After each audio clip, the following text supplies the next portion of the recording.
Match 15 of the Republic Bank CPL saw defending champions Saint Lucia Kings continue their impressive start to this year's campaign as they defeated St Kitts Nevis Patriots by 7 wickets with 18 balls remaining. A comfortable run chase by the home team in front of a jubilant home crowd saw the Kings notch their second win against the Patriots this season. The defeat sees Jason Holder's side remain in 5th position in the CPL table as they suffered their 5th loss in 7 matches. Tabraiz Shamsi was named player of the match, the South African spinner claiming 2 for 17 for the Kings after David Visa won the toss and inserted the opposition. A score of 177 for 3 looked to be a challenging total, but was soon vaporised by Kings' top order. Johnson Charles got the chase off to a blistering start with 47 off just 17 balls that included 5 fours and 4 sixes. Opening partner Tim Seifert anchored the chase with a classy 68 off 45 balls, his 3rd CPL half-century. The two openers racked up 72 runs in the power play, making full use of a biscuit-coloured batting track that was conducive to stroke play. Neither could quite see their side over the line, but Akeem O'Geist, 29 off 20.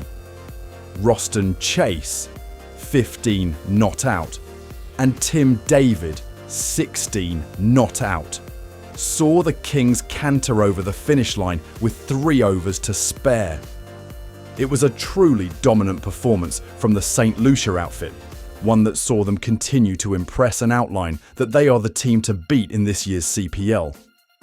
After the match, captain David Visa was pleased with his side's performance, while still stating they have room to improve. An ominous thought for the rest of the chasing pack.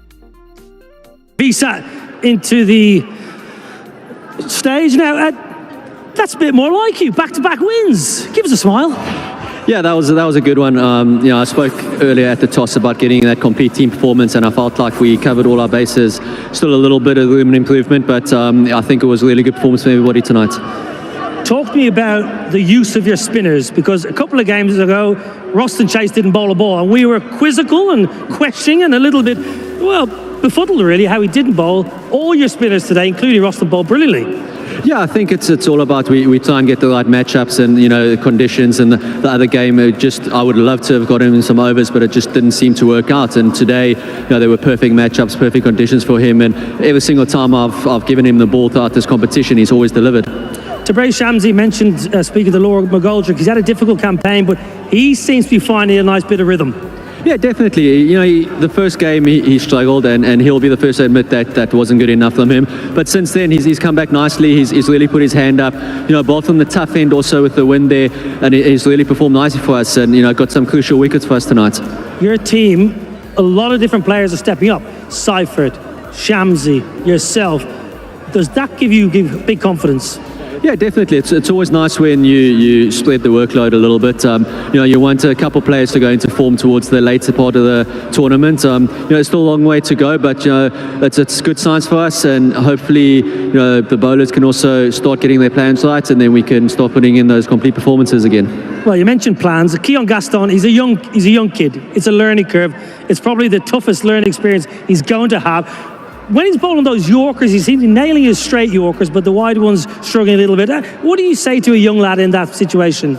Yeah, look, if you look at him, he's gone from strength to strength. Every single game he's gotten better with his execution. It's just about, for me, it's backing your best ball there, and he's nailing his Yorkers nicely. And even the wide ones, he's missing it a little bit, but he's still getting the Yorkers in. So, for him, it's just about going out there, having a clear mind, a clear plan, and just executing to the best of his abilities. And we saw tonight those last 2 overs at the end there, nailing those straight Yorkers was awesome from him.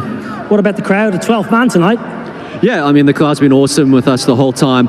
It's really nice when we get a bit of momentum going, and then they get a bit of momentum going out there also. It just gives us that little bit of extra impetus. So it's been fantastic. One more game left. I'm sure they're going to come out to support us again on Sunday, and we look forward to hopefully sending them off with another win. You'll enjoy your sleep tonight. Well done. Best of luck for the upcoming games.